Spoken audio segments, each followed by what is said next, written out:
we're talking now about business correspondence. So technical reports can obviously be used as business correspondence, but they're quite a formal sort of correspondence, and you only really use them when you have lots of information that you need to convey. So we're going to talk now about letters and memos and emails. And some of this will be stuff that you guys are mostly really good at. We're not going to go through like how do I send an email, but it's sort of ways of making these look really professional and just getting you aware of some of the things that will help you communicate well through these and communicate less well. So I'll hand out this, which has got an example of a memo and an example of a letter, but not an example of an email because most of you know how to format those. And then we'll have a chat.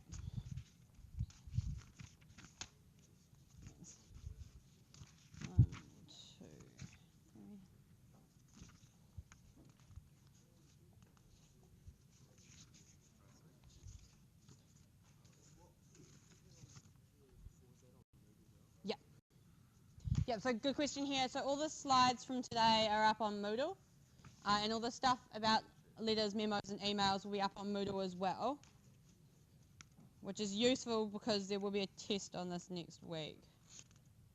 I think that's 3. Yeah.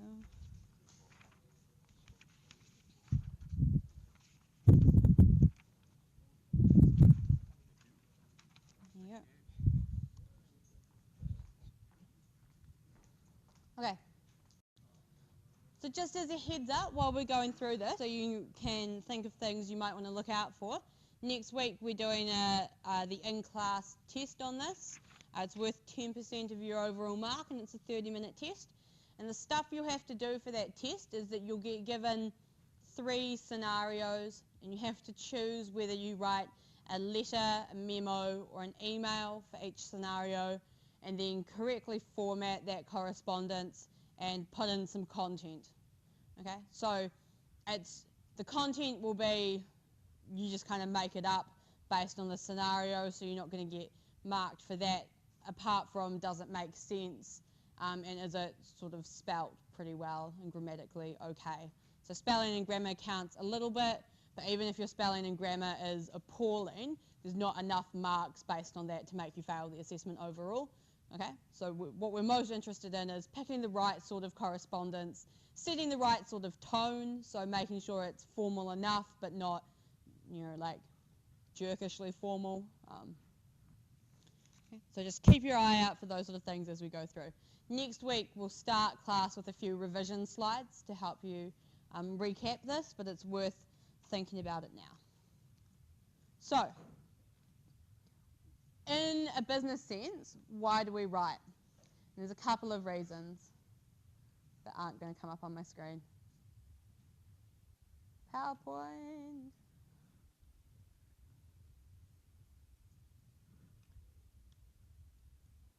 Oh, okay. Here we go. So, we can write to clarify things. So if you just need to write a short piece of information to clarify something that's happening, maybe like a meeting's change time and you need to clarify things, or you need to clarify to a client like how they need to get building consent or things. So having stuff written down can be a really useful way of clarifying information. It can be a contractual requirement. Some places will require you to do things like keep logs or report or write letters as notice of completion at certain stages down your project. So it might be that your boss makes you. It's ways of keeping records of materials you've ordered or jobs that you've asked people to do. So the reason we practice writing those logs that we get you to do for your group project is because in the real world, if you're in the habit of keeping a log about what you're doing, so I went to these meetings, these people were there, here were the jobs that were allocated, then it means that later on the process is really, really transparent. If there's discrepancies about who was meant to do what or what was going on, you have a written record of it, and that's a really useful thing. Sometimes the boss just wants something in writing that you've been talking about so that they can refer back to it later. And so writing's really useful there.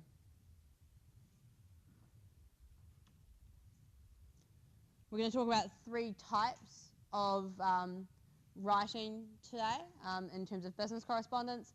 So we're going to talk about letters, memos, and emails. And each of them you use in slightly different situations, but the tips for making good content sort of transcend a bit.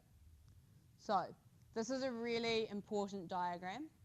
These slides will be up on Moodle, so you can go and print this slide later if you want. But it helps sort of indicate what type of correspondence you want to use.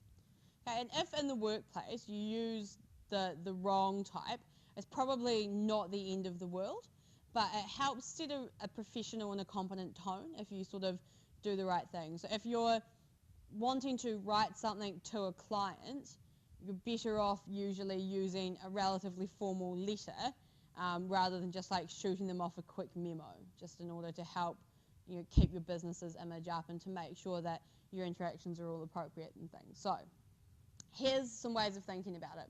So if you're writing outside of your organisation, it's usually relatively formal, you want to use a letter.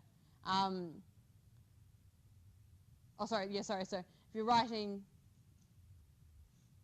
my brain's going to sleep. So if you're writing inside your organisation, you don't want to use a letter. You want to use a memo or an email. It can just be quite a quick, less formal thing. If you're writing outside your organisation, you're not going to send a quick memo, just like, hey, I had a thought, here's this. You're going to use a formal letter or sometimes an email. And that just depends on how well you know your client often, what the purpose of your correspondence is. If the thing you want to talk about is really urgent, you're going to send an email. So that makes sense, it's fast. If you send a letter, it takes longer. All three can be used as ways of recording information. So if you just want to clarify something you've talked about in a meeting, then all three work. If you need to send something very formal, then a letter is your most formal option. So if you're doing things like notice of completion of projects or quotes and budgets, then often it's a good idea to have a formal letter that you send. None of them use two-way communication, so it's all just you sending a bit of information, but obviously they can then send information back. And if it's going to be you're asking a question and you want a response, and you're sort of going outside your organisation, it may well be that emails are the easiest option because they're the easiest way for that communication to be ongoing. Right? If you're just sort of sending a one-off bit of information that's quite important, then maybe it's a letter. And you can have attachments with all three. So if you're sending your memo or your email electronically, which obviously you will be for your email and probably you will be for your memo, then you just attach things electronically, or with letters you can add in extra documents into the envelope. Okay? So the really important things is thinking about how formal it needs to be, how urgent it is, and if you're writing sort of inside or outside of your organisation. And again, your workplace will probably have guidelines about when they want you to use letters and things. And they'll also have the company letterhead set up. It'll be something that you can access and ready to go. So picking your medium is actually quite important. Usually though, you'll kind of have a feel for what's going to be the most appropriate.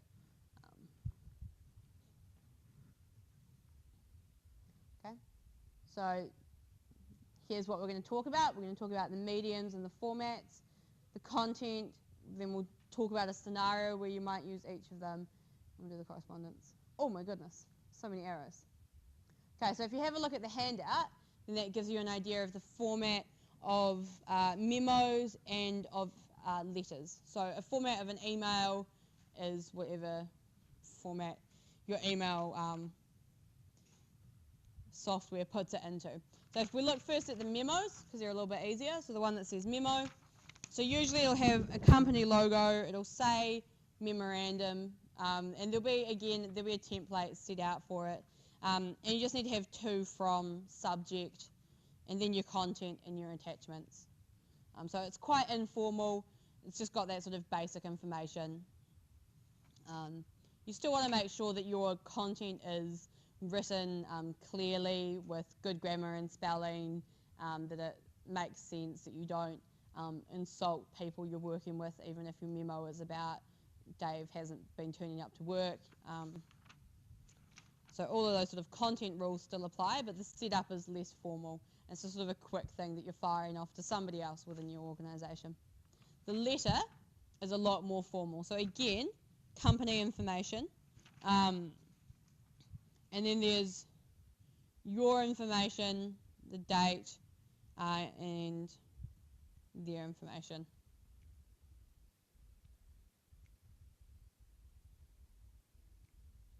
Oh, no, sorry, other way around. So their information, and then the date, and then your information, and then your letter. Okay, so your company will have, again, a letterhead that's probably already pre-filled out that you can use. Okay, and then again, content, you want to think about how many paragraphs, what's making sense, and then a more formal sign-off. So in a letter, you'll have a formal sign-off and then your name, and then a description of your position and your contact details. Whereas with a memo, you probably just be like, thanks, Steve, or whatever your name is. Because it's all within your company, they can get a hold of you. Okay, so memos and letters. It's worth having a look at that before the test next week. And so there's sort of different levels of formality. In terms of your actual writing, it's the same here as it is with technical reports. In general, you want to keep your sentences short. Often people try and get lots of information in a sentence or write quite complicated things because seemingly that's more advanced. Often it just ends up being really confusing. So particularly for correspondence, you want to keep your sentences short. You want to have really easy to read formatting. So if there's a list of things you need, just make some bullet points, and you want to watch your spelling and grammar. So it's not the end of the world if in a memo around the office you spell something a little bit wrong, but it does sort of, people pick up on it and people do notice it, and it just sort of makes you look sloppy and like you're not paying attention to what you're doing. If you're communicating outside of your place of work with clients or with other businesses, you really want them to trust you to do a good job with whatever it is they're hiring you for. And if you write in a really sloppy manner, that's not going to make them do that. You'll look like you sort of don't care about detail, that you don't know what you're doing. Okay, so it's important to think about spelling and grammar. I know it sounds a little bit pedantic, but it makes a big difference to how people perceive you. It doesn't often, unless it's really bad, impact whether or not people actually understand you, but obviously that's a concern as well. If people can't understand what you're saying, your correspondence is not going to be successful. Okay? So often you have several paragraphs as well. So a paragraph contains a single theme. So if there's a couple of different things you want to talk about, a paragraph for each one. Paragraphs can be relatively short, so particularly if you're just writing like a memo around the office, they probably will be. So 2 or 3 sentences is fine, or longer is fine, and a single line between paragraphs, just to show that you've moved on to a slightly new topic. Okay? Obviously, all the paragraphs are going to be kind of about the same overall topic, but just use them to break up ideas. And that just helps the reader to identify different ideas that you're making.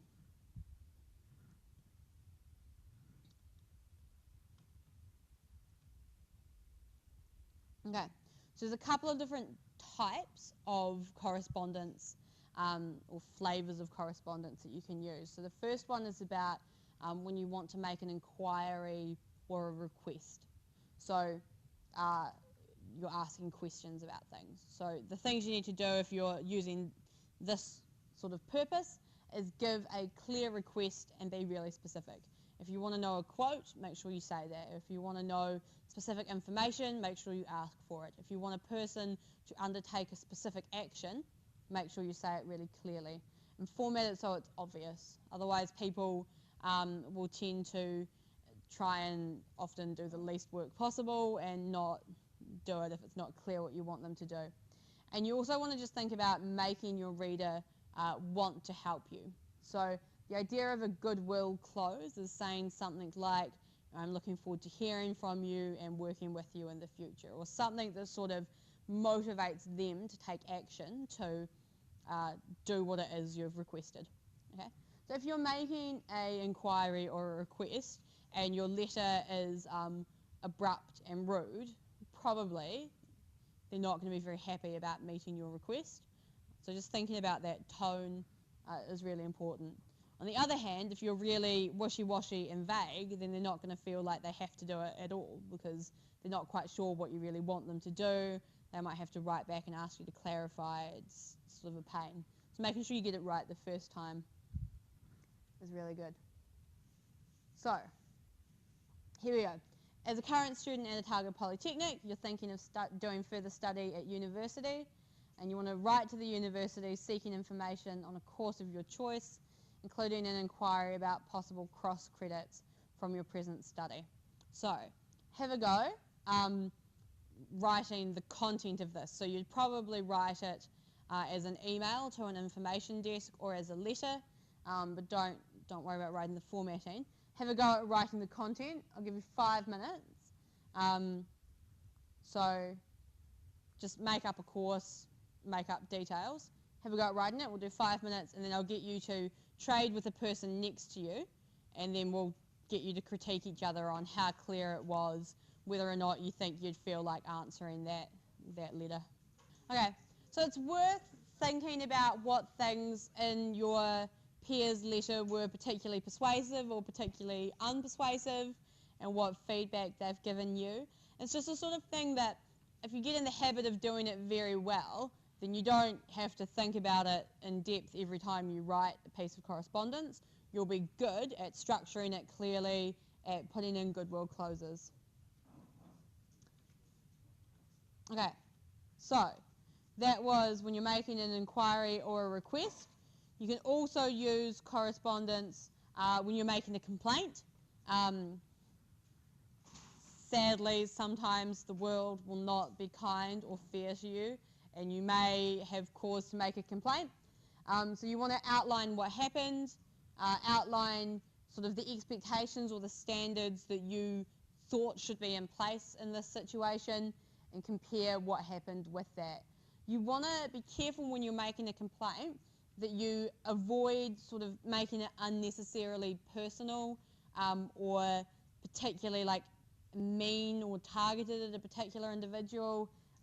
You want to sort of stick to the facts. So these things happened. And that could be a behavioural thing. You know, this person did not attend any of these meetings, rather than this person is a slacker and an ass and shouldn't be here, sort of thing. So you want to be careful when you phrase things that you don't sort of make it worse by being very inflammatory, and you also don't want to make it look like you're being really petty or you're just having a whinge by using lots and lots of sort of really emotive language. Okay, so if you want to make a complaint and you want something to be done about it, then sticking to the facts, being clear. You don't have to be sort of dance around it. If something has gone badly, say really clearly this has gone badly and it's not acceptable because these are the standards that we agreed to and it hasn't happened.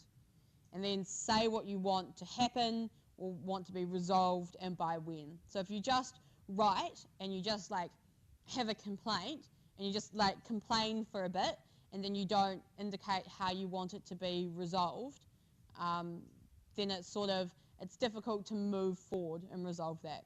So normally, if you're going to the effort of making a complaint, it's because you're going to have an ongoing relationship with this person or with this company. So you do want to sort of resolve the issue and move forward, right? You don't write a piece of business correspondence and complain to the person that like scratched your car on the weekend, because you know who they are. Okay?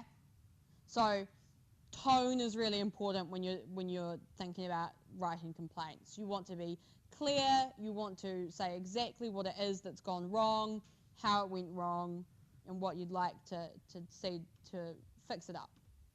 So, a small riot is taking place in Hyde Street, and you just happen to be in the area at the time visiting friends, and you're not involved in any way, but are watching from the porch outside your friend's flat, and the police arrive and decide to arrest you, write a complaint piece to the police, and again, make up the details to suit. So this time, so same thing, probably you'd write this one in a letter because you'd want it to be quite a formal correspondence that you could refer back to later. So if you want to practice, you can put your details and then police officer details, but focus on content. So you're making a complaint about the fact that you were arrested unfairly. So do these things, and then this time swap with somebody different than you swapped with last time, and then the same thing, one thing that they did really well, maybe one thing they could improve on. So asking questions about how clear was it what the complaint was. Okay. So you probably don't want your complaint to just say, I was annoyed that you arrested me, because that's probably true of everyone who ever gets arrested. But instead you need to say, I was annoyed or aggrieved or whatever, because here are the standards that I thought were in place, here's what actually happened, or here's the behaviour that I thought should lead to arrest, and here's what I was doing. Whatever, however you'd like to make that comparison. So just make it very clear exactly why you think a complaint is worthwhile and what you'd like to happen. And don't call the police officers names. Often with complaints in particular, it's a really good idea to get somebody else to proofread it before you send it off. Because if it's something that you're writing about because you're feeling sort of aggrieved or frustrated about something, it can be difficult for you to see whether your correspondence looks sort of clear and objective. So it's worth just getting somebody else to have a proofread over it often. So to help you set the right tone, to make sure that you look reasonable. It's also worth thinking about if you did anything to contribute to the situation and owning that, and so sort of being upfront about that. So like if you did make a rude joke about police officers, then own up to that, but point out that that's not in fact illegal and you can still do that if you want. I think it's not illegal. Probably depends how rude it is. Because you can't verbally assault a police officer. So. But yeah, so if you did something to contribute to the situation, own up to it. Otherwise, it's easy for the other party to come back and be like, oh, well, you did this, and then it just sort of becomes like a you did. Which isn't helpful. So the next reason you could use business correspondence is to establish a point of view. So you want to present your view, say why you believe that to be the case, try and anticipate a little bit what the opposition to that view might be and answer that a little bit. Stress or re-emphasize your own view. So you want to finish focusing on what you do and then close with what's called action steps. So again, something proactive to go forward with so that when people finish reading this, they know exactly what they should do afterwards. Okay, so the scenario for this one is that you are on the executive of the Otago Polytech Student Association and basically you've been asked for your views on a 28-storey hotel on the Dunedin waterfront. So some think the hotel will bring tourism and others say it will be ugly. So write to the OPSA president outlining your point of view. So you can use your actual point of view or you can make up a point of view if you don't really have one particularly strongly. So large hotel. Okay, so point of view. So you want to present your point of view, say why you believe that, anticipate opposing views, and then re-emphasize yours. Just for this exercise, probably just pick sort of one key area to focus on rather than maybe outlining all your thoughts about it. So again, just a couple of minutes, have a quick go, and then swap with somebody that you haven't swapped with yet. So you'll be up to your third friend now. again, even when you're using or doing a point of view thing, you want to think carefully about how emotive your language is and the sort of language you're using. If you're writing, giving your point of view on a business or on an industry matter, you don't necessarily want your letter to be full of really a sort of emotional language that's aimed to sort of like hype up a reader. You probably want to be a bit more objective than that. But you do still want to be persuasive. If you're writing something that's of your point of view, you want to say why it's important or why this set of considerations is more valuable than another set of considerations. So it's just worth thinking about that tone. Using lots of emotive language probably doesn't persuade people necessarily that much.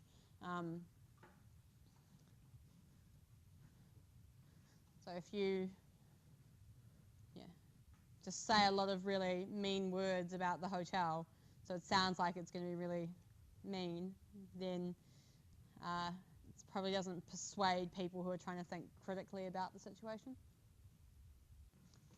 So shifting now to talk specifically about emails. Emails are quick, obviously, thanks internet. They're used for urgent written information. So you can use an email just as a way of delivering other information. So if you have documents and things, you can just send them in an email. Or you can use it like as the substantive form of correspondence. So the information is in the email rather than just in the attachments.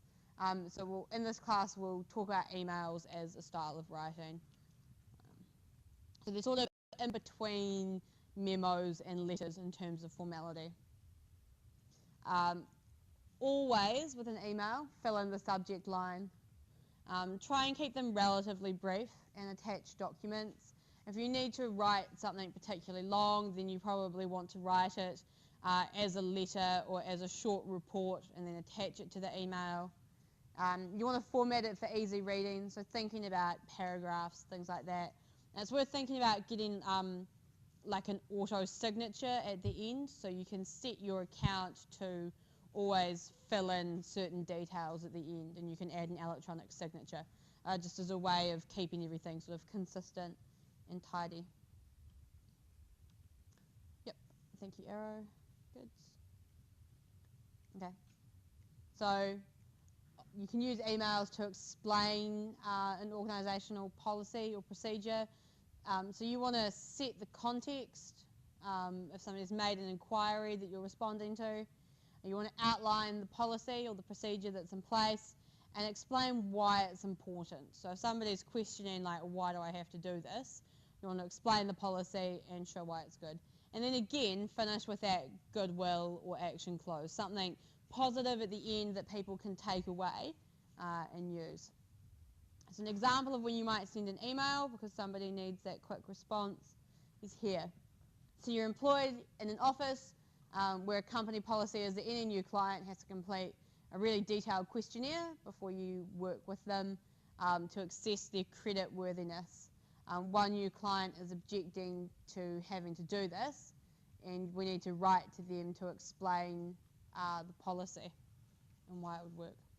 Okay, so we'll do this one as a class. So here's the things we're going to want. Okay, so setting the context, you want to start with, Dear Bob, this email is in response to your inquiry made on, put in a date, about the need for these steps. Okay, so just set it up really clearly. I'm responding to the thing you asked for. Here's what this email is going to be about. And the subject line, you'd put something really clear as well. Response to questions about the big questionnaire policy or whatever it is that it's called. Okay, so set that context. We know what the email is about. Briefly outline the policy. So in this case, it's company policy that all new clients that come in fill out these questionnaires to help us establish credit worthiness. Often if somebody is objecting to having to do something, it's good for them to know that that's a broad standard that's applied to everyone, that the company is not specifically judging that they are likely to be more problematic and so putting them through extra steps. So the policy is in place, the questionnaire remains confidential or whatever it is that's involved in the policy. Explain why the policy or the procedure exists. So in this case, if it was a policy about assessing creditworthiness, benefits to the inquirer are things around it helps you to know whether or not you're going to be able to undertake this project, or it helps us to be able to best serve people and give them accurate information about what's within their budget, or it helps the company overall to serve its customers more efficiently because we're not having to deal with people who start working with us and then have to stop. So just think of some reasons, and it's a good idea to show why those are helpful to the person that doesn't want to do it, basically. And then again, that goodwill or action close. So thank you for your inquiry. We hope that your time with us is rewarding and we look forward to working with you in the future. Please let me know if you have any further questions. Otherwise, contact the office and fill out the questionnaire and we'll get started from there. Yours sincerely, whatever your name is. Yeah. So it's just worth thinking about how the overall tone of what you're doing communicates with people and showing them reasons why a policy is in place and how it benefits them, because that means they're more likely to want to do it. Okay. Or you can use emails within your company to resolve a problem. Okay, so when you're working within your business or with other people who are working with your business, usually you should assume that there's goodwill on both sides and that both parties actually want to resolve the problem and move forward because it's in the best business interest of them to do so. So when you're doing correspondence around that, you want to outline the problem, analyze it if it's necessary. If it's not obvious why it's a problem, you need to maybe give a bit more information.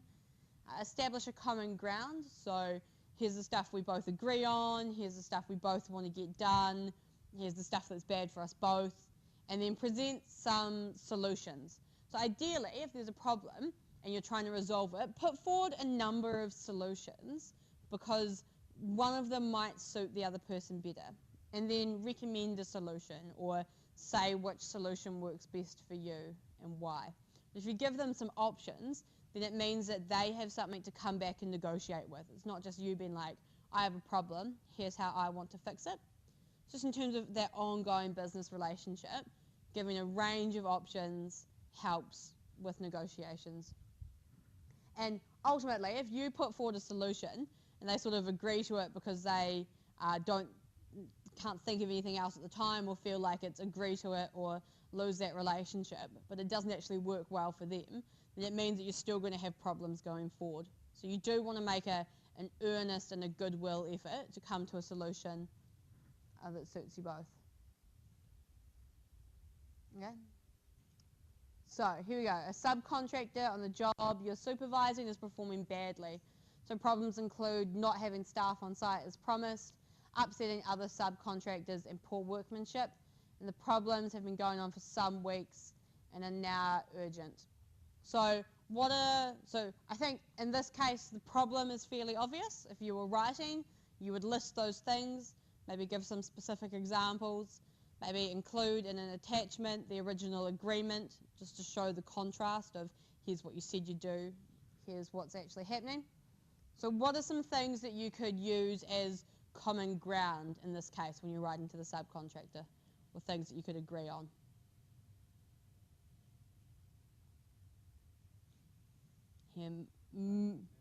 Pardon? Yep, production's down.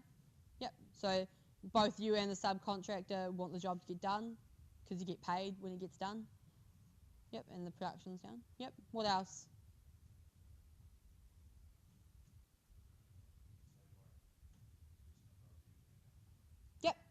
Yep, so if you wanted to, if there was a person above you, yeah, just sort of, you don't want to like pass the buck up and be like, I don't really care that these things are happening, but my boss is annoyed. But I think you're right, you can sort of say like, this is causing problems for both of us. You know, I'm sort of under the pressure here as well. Create sort of a bit of like a group spirit, I guess. Yeah, but you want to be careful. You don't want to sort of pass the buck up and not own up to the fact that it's, it's you that's managing them. Yeah. Probably if other subcontractors are upset at him, he's not having a very good time on site either.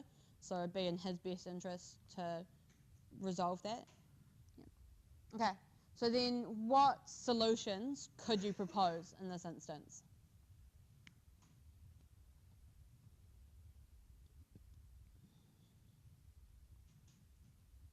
Got to be something, otherwise there's no point in writing a letter.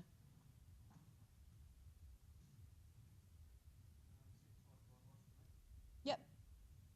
Okay, so as a solution, you would set tighter guidelines? And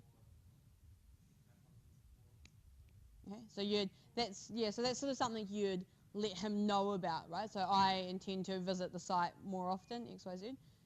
Is there something that you could do that might help him more? Do you know what I mean? So like, yeah, feedback. What sort of feedback? Yep. So here's some things you've been doing well. Yep. Asking questions like, can we meet and have a look at the timetables that we've got set and decide how to go forward, right? Because if you've got a timetable for your build and you're behind now, then he's probably not going to be able to meet the dates that were originally timetabled. So having a discussion about that is probably going to help you both to be realistic. Yeah. So I think you're right. There's got to be a balance of working with him to help him get better and laying down the law a little bit, like here's the extra things that I'm going to do to monitor you. But if it's all I'm just going to monitor you, then it doesn't help him change his behaviour. But if it's all let's meet and have a nice chat and no consequences, it's problematic. Often in contracts, there's clauses around if work hasn't been done or it's been done poorly, then you don't get paid. So presumably that would motivate him if you talk about that as well. Okay. So last sort of thing to think about almost, when you're working and the internet is around and you're sending emails and things, it's really important that you use it appropriately for the business environment that you're in. So netiquette is the sort of term that's used to explain that etiquette. And it applies to everything that you're doing on your computer for business purposes. So if you're pirating software, if you're stealing information or plagiarizing or harassing somebody by accessing their emails or by constantly sending them emails they don't want, that's all sort of netiquette ideas. This website's quite good. You can take a quiz and look about it.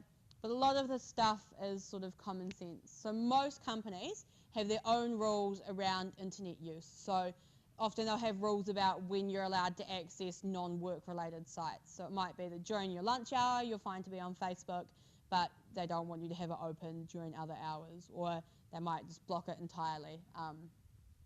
There's obviously some sites that it's probably never appropriate to visit at work. I'll allow you to imagine for yourselves. Those rules could be written or they could be unwritten, so there could be a formal policy in place or there could just be an expectation. And it's a really good idea, again, when you start and you're asking questions like, what's your formatting for technical reports, what referencing system do you use, what's your internet use policy? It's worth checking. And people, again, your employer's not going to be annoyed by you asking those questions. So common rules: don't forward inappropriate material. And that can be stuff that you don't think is going to be offensive or that you don't mean to be offensive but that could offend other people. Don't send like commercial advertising necessarily. So like if you work for one business and sort of start sending around advertising for another, could be problematic. So just think about that. Do private things on private computers. So stuff like Facebook, or if there's a comic series that you read all the time or whatever, maybe not for the work computers. Other ideas, what other things could be sort of common computer or internet or email rules? There's a no spam thing up there. I think that's pretty important. Try not to forward junk mail onto people at work. Clog up the work servers.